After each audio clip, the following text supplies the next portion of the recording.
Hello everyone, welcome to खुशी की दुनिया में आपका बहुत बहुत स्वागत है।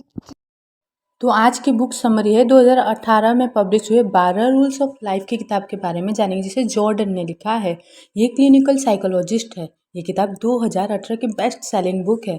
यह वीडियो में हम जानेंगे कि मीनिंगफुल लाइफ के बारे में और हमको सफलता वाली दुनिया में ले जाएगी।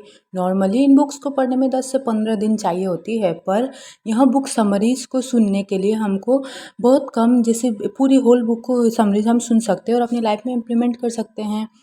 तो चलिए स्टार्ट करते हैं बुक समरी। इसमें कुछ 12 रूल्स हम जानेंगे। रूल नंबर 1, तो इस ऑथर के अनुसार हमें अपनी ज़िंदगी की रिस्पॉन्सिबिलिटी लेना आना चाहिए। हमें अपनी इच्छाओं को इस तरीके से पेश करना चाहिए कि वो हमारा अधिकार है। जो भी हमारे मन में है उसे ऐसे ही सोचना चाहिए।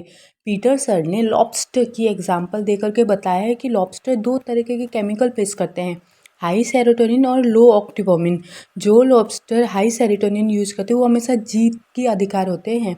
लॉबस्टर की तरह हमें भी अपने अंदर ज़्यादा से ज़्यादा सेरोटोनिन को यूज़ करना है। जो लोग ईमानदार और आत्मविश्वासी और कॉन्फिडेंट होते हैं वही सोसाइटी को डोमिनेट और हावी होते हैं सोसाइटी पे। रूल नंबर 2, इसमें कभी भी सबसे पहले अपनी इज्जत को करना सीखना चाहिए। यदि हम सच में बोले और सच ही सुने तो अपनी इज्जत कर सकते हैं। हम खुद के साथ ऐसा व्यवहार करना चाहिए कि जैसा कि हम उन लोगों के साथ करेंगे जिससे हम बहुत प्यार करते हैं। हमें हमारे फ्यूचर के बारे में सोचना है और ये सोचना है कि अगर मैं अपनी ही खुद ही अच्छे से केयर कर लूँ तो मेरी लाइफ कैसी रहेगी। हम अपने खुद के केयर से अपने आप को खुद के बनाए जाल से बचा सकते हैं। रूल नंबर 3, प्रिटसन के अनुसार हमें उन लोगों को चुनना चाहिए जो हमारी ज़िंदगी में बेहतर चीज़ों को चाहते हैं, ना कि खराब चीज़ों को। ना कि उन लोगों को, अगर हमारा कोई ऐसा दोस्त है जिसकी दोस्ती हम नहीं चाहते हैं, उन लोगों को हम लोग दूर करते हैं जिनसे हम बहुत प्यार करते हैं, जैसे कि हमारा बेटा बेटी बहन भाई दोस्त। तो फिर हमने ही ऐसे इंसान से दोस्ती क्यों कर रखी जो हमारे अपने दोस्त को दूर कर रहे हैं। अच्छे लोगों को हमारे दोस्त में वो अच्छे लोगों को चुनना हमारे लिए अच्छी चीज़ है, ना कि सेल्फिश चीज़। हमारे लाइफ में इम्प्रूवमेंट दे करके जो लोग खुश रहते हैं ऐसे लोग के साथ रहना अच्छी बात है।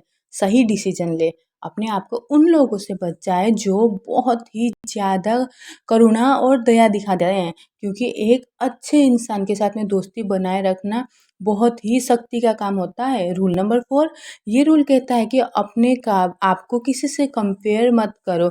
बस अपने आप से कंपेयर करो। हम हर चीज़ से जीतना चाहते हैं। हर चीज़ में जीतने का हम का रीज़न ये है कि हमको ज़िंदगी में कुछ नया और मुश्किल काम नहीं कर सकते।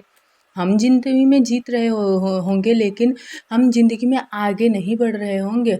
लेकिन ज़िंदगी में आगे बढ़ना ही असली जीत है, ना कि किसी लोगों के सामने में जीतना। और हमारी ज़िंदगी में पास्ट फिक्स्ड होता है और फ्यूचर को बेहतर करना चाहिए। अगर हम ज़िंदगी में किसी एक चीज़ पे फोकस करने के लिए सोचे तो ज़िंदगी हमें उस चीज़ के रिलेटेड आंसर देना स्टार्ट कर देती है। अगर हम फोकस्ड होकर ये सोचे कि मुझे अपनी लाइफ को बेहतर करना है तो मेरा माइंड उससे जुड़ी सारी इन्फॉर्मेशन लेना कलेक्ट कर देता है।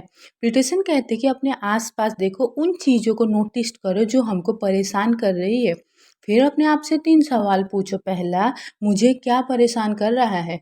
दूसरा, क्या मैं उसे ठीक कर सकता हूँ? तीसरा, क्या मैं सचमुच उसको ठीक करना चाहता हूँ? अगर सबका आंसर येस है तो उसको ठीक करें। अगर एक का भी आंसर नो है तो उसको छोड़ करके आप कहीं और ध्यान दें। अपनी लाइफ को बेहतर बनाने के लिए वो चीज़ें करें जो आप कर सकते हैं। रूल नंबर 5, पीटरसन के अनुसार कहते हैं कि अपने बच्चों को वो चीज़ें ना करने दें जिससे हम उसको नापसंद करने लगे। बच्चों को सीखने पर बहुत ज़्यादा ध्यान दें। पीटरसन एक पेरेंट्स के लिए डिसिप्लिन के 3 प्रिंसिपल्स बताए हैं। और पहला है, नियमों को सीमित करें, बच्चों के लिए बहुत रूल्स ना बनाएं। दूसरा, कम से कम ताकत यूज़ करें और बच्चों को बड़ा करने के लिए, डेवलप करने के लिए। सोसाइटी बच्चों को पसंद करे ऐसा माहौल बनाना बच्चों की में पेरेंट्स की पहली ड्यूटी होती है। रूल नंबर 6, पीटरसन मानते हैं कि दुनिया को क्रिटिसाइज़ करने से पहले अपने घर को परफेक्ट बनाना ज़्यादा ज़रूरी है। हमें वो चीज़ें बंद करनी चाहिए जो हमें लगता है कि गलत है। अपने घर में शांति लाए बिना शहर पे को चेंज नहीं किया जा सकता। रूल नंबर 7, अपनी ज़िंदगी को मीनिंगफुल बनाएं। ज़िंदगी ऐसी होनी चाहिए जिसका कोई मतलब हो। पीटरसन कहते हैं कि सक्सेसफुल और अनसक्सेसफुल लोगों के बीच में बस यही अंतर होता है कि सक्सेसफुल और सफल लोग अपनी ज़िंदगी में बहुत सारे सैक्रिफाइस करते हैं, हमें अपने ज्ञान पे कभी भी अभिमानी नहीं होना है, क्योंकि ज़िंदगी में क्या चाहिए उससे बहुत इम्पोर्टेंट है ज़िंदगी जीने का मतलब होना। रूल नंबर 8, ये रूल कहता है कि अगर हमारी ज़िंदगी वैसी नहीं है जैसा हम चाहते हैं, तो हमें सच बोलने की कोशिश करनी चाहिए। जब भी हम कमज़ोर, रिजेक्टेड, डेस्परेट, कन्फ्यूज़्ड महसूस करते हैं, तो हमें सच बोलना चाहिए। हम अपनी ज़िंदगी में कुछ लक्ष्य बनाते हैं और उन लक्ष्य की ओर बढ़ने का भी एक तरीका होता है, जिसे मेटा गोल कहते हैं। ये मेटा गोल हमारी ज़िंदगी में हो सकता है सच को जीना, सच बोलना या कम से कम झूठ ना बोलना।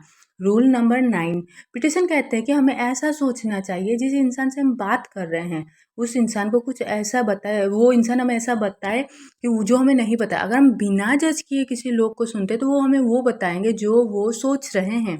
अगर हम ध्यान से लोगों को सुने तो कोई भी कन्वर्सेशन बोरिंग नहीं होती है।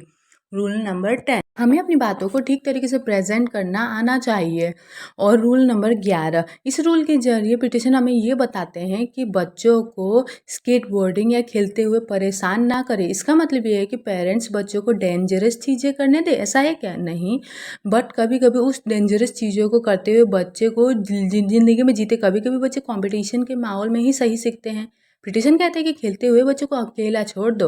रूल नंबर 12, पीटर कहते हैं कि अगर आप वॉक पे जाओ और आपका सर घूम रहा हो, तो वो कहते हैं कि जो टेंशन है उसको आपको वही जगह पे, मतलब एक निर्धारित समय पे ही सोचना है। हमेशा उस चीज़ को सोच के कोई सॉल्यूशन नहीं मिलता है। आप मल्टीपल काम में उस टेंशन को लेकर के काम करोगे तो कोई भी काम नहीं बनेगा। तो पीटरसन के अनुसार अगर ये 12 रूल हम अपनी ज़िंदगी में अप्लाई करेंगे तो हमारी लाइफ बहुत अच्छी हो जाएगी। और हम कोई भी जब बुक पढ़ते हैं तो उसको एक ही बार में सुनने पे हमारी लाइफ में इम्प्लीमेंट नहीं कर पाते हैं। हमको खुद को मोटिवेट करने के लिए कोई भी मोटिवेशन वाली चीज़ सुनते रहनी पड़ती है। तो इसी यह वीडियो तो होती है यहीं पे ख़त्म। और आपको कोई भी किसी भी टाइप की बुक समरी को सुनना होगा तो आप प्लेलिस्ट पे चेक कर सकते हैं। और इस